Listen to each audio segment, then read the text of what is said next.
du nombre de CARL dans les préfectures. Nous remercions l'Union européenne, nous remercions le PNUD, l'USAID et fondamentalement la Fondation internationale des systèmes électoraux, IFES.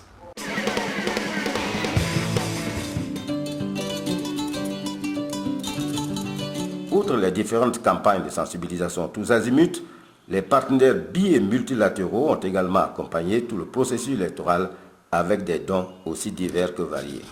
Pour la sécurisation des élections. C'est un don fait par la communauté internationale.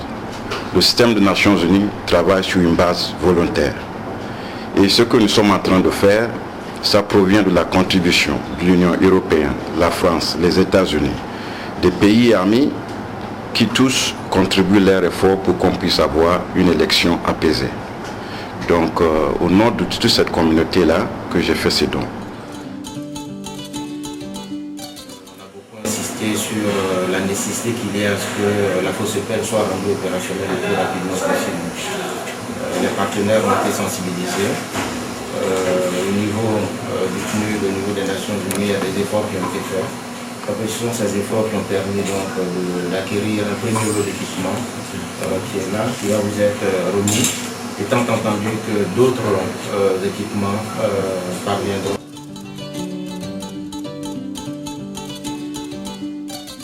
Une requête a été adressée au PNUD pour l'obtention des moyens qui devront permettre l'opérationnalisation de la FOSEPEL. Les requêtes qui ont été adressées voient aujourd'hui aboutir à cette première remise, parce que ceci est une réaction très positive de la part de PNUD par rapport aux préoccupations que nous avons de rendre la FOSEPEL opérationnelle. Nous avons, dans le cadre du projet d'appui au cycle électoral qui est financé par l'ensemble des partenaires,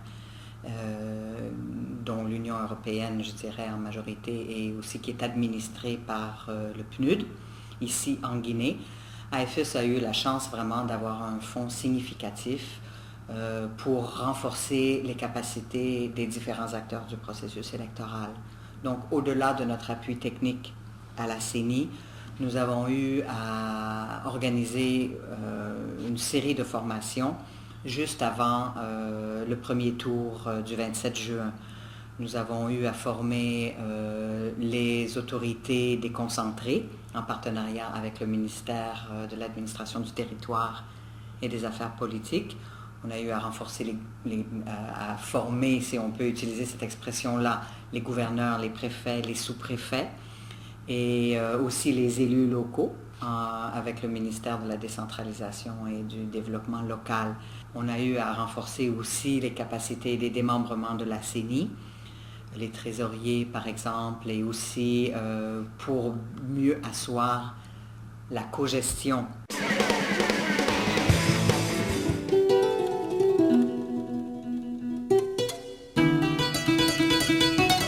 De toute cette préparation a été que le 27 juin, le jour du premier tour, les Guinéens se sont rendus massivement aux urnes pour choisir leur président.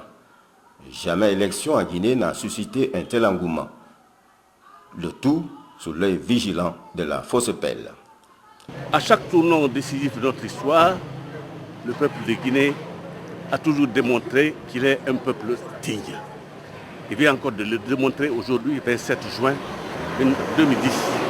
D'après les résultats confirmés par la Cour suprême, ce sont les candidats Elhadji Cellou Dalein Diallo de l'UFDG et le professeur Alpha Condé qui allaient s'affronter pour le deuxième tour. Entre les deux tours, la tension était vive entre les deux camps, allant même jusqu'à des pertes en vie humaine et de destruction de biens publics et privés. Actes de violence qui ont été déplorés à tous les niveaux. Ce que nous avions constaté, qu'on nous utilisait comme pompiers à chaque fois, alors que nous pouvions prévenir le mal et éviter la souffrance, les morts et les destructions.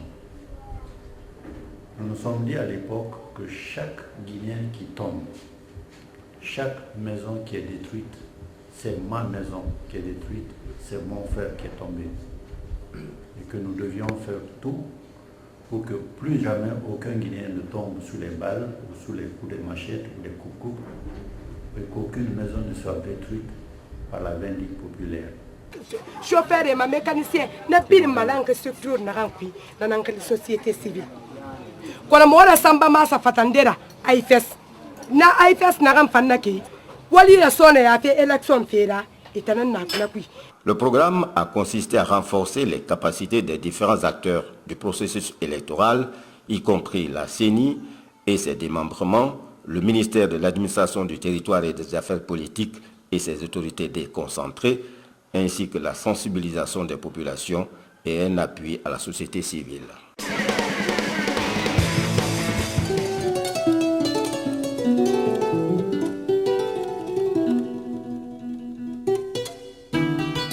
Tout comme le premier tour, le deuxième tour de l'élection présidentielle a connu un engouement sans précédent. D'abord, c'est un droit civique. Je suis venu choisir mon candidat pour l'élection présidentielle, marquant ainsi vraiment le renouveau démocratique de ce pays. De l'avis des nombreux observateurs déployés sur le terrain, pour sa première élection véritablement démocratique, la Guinée s'en est bien sortie. On peut dire qu'il a eu plus de peur que de mal. Vous voyez, les électeurs sont là, ils sont très comment je vais dire, avec leur enthousiasme de venir voter, participer sur le processus. Ils sont très très intéressés. Ça, c'est une très bonne impression.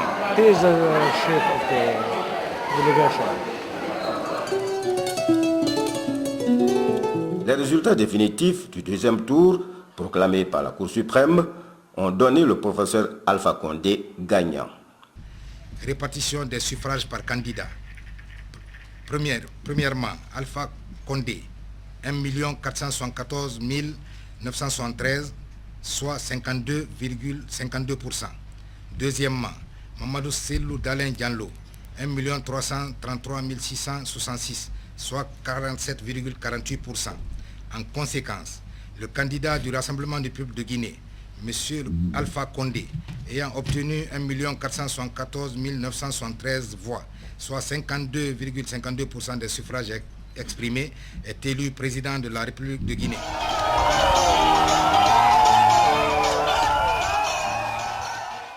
Les premiers partenaires de la FOSPEL, c'était d'abord le peuple de Guinée, la CENI, sous laquelle d'ailleurs nous étions placés. L'Union européenne, qui nous a aidés à regrouper très franchement un certain nombre de moyens. Il y a le PNUD qui est passé, n'est-ce pas, à une vitesse supérieure, surtout au deuxième tour, pour nous aider à mettre en place non seulement des programmes de formation de nos personnels, mais aussi des équipements pour renforcer les capacités de la FOSPEL. Il ne faut surtout pas oublier AFS, qui, n'est-ce pas, dès le début, a projeté un programme de formation en éthique, déontologie, en technique de maintien d'ordre et en droits humains.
à chaud quelles sont mes impressions, je dirais d'abord que les premières impressions de la CENI, c'est des impressions de fierté. Fierté pour avoir accompli une œuvre gigantesque, qui n'est certainement pas parfaite, qui a certainement des imperfections tout au long du processus. Mais le résultat qui était attendu est en train de se concrétiser petit à petit sur le terrain. Et c'est avec courage et humilité que le perdant, Elhadji Cellou Dalein Diallo, a reconnu sa défaite. Cette attitude du président de l'UFDG a été du reste saluée par le groupe international de contact sur la Guinée. Au deuxième tour, les résultats officiels indiquent que nous avons eu 47,48%. Ce n'est pas suffisant pour être président de la République, mais c'est beaucoup. Nous devons nous réjouir et remercier Dieu, féliciter nos militants. Comme la décision de la Cour suprême est sans appel, et eu égard à nos engagements antérieurs, nous ne pouvons que nous conformer à cet arrêt rendu par la plus haute institution judiciaire de la République. L'Union africaine que je représente et les Nations unies que représente l'ambassadeur Saïd Djinnit se réjouissent de notre présence ici et maintenant et d'être les témoins visuels et oculaires de cette déclaration hautement républicaine que le candidat Elhadji Mamadou Cellou Dalein Diallo vient de faire. C'est dans une atmosphère on ne peut plus détendue qu'est intervenue le 21 décembre 2010 l'investiture du professeur Alpha Condé comme président de la République de Guinée démocratiquement élu. Ce jour, le Palais du Peuple a connu une fois encore une ambiance des jours glorieux.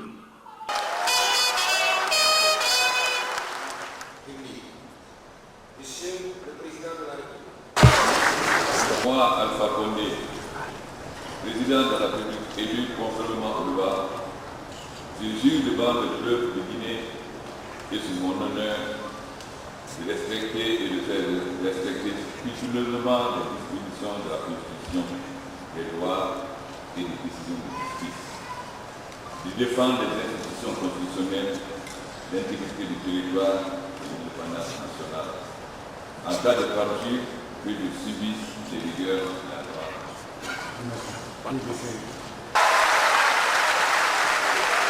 C'est le lieu de saluer les efforts des partenaires pour leur promptitude à accompagner cette première phase du processus électoral qui s'achève par l'élection du président de la République. Et également de saluer la volonté du peuple de Guinée à coopérer avec l'Union européenne, le PNUD, l'USAID et AFS, sans lesquels un tel processus n'aurait pu aisément se dérouler. Le PNUD a accompagné le processus électoral depuis son démarrage en 2007.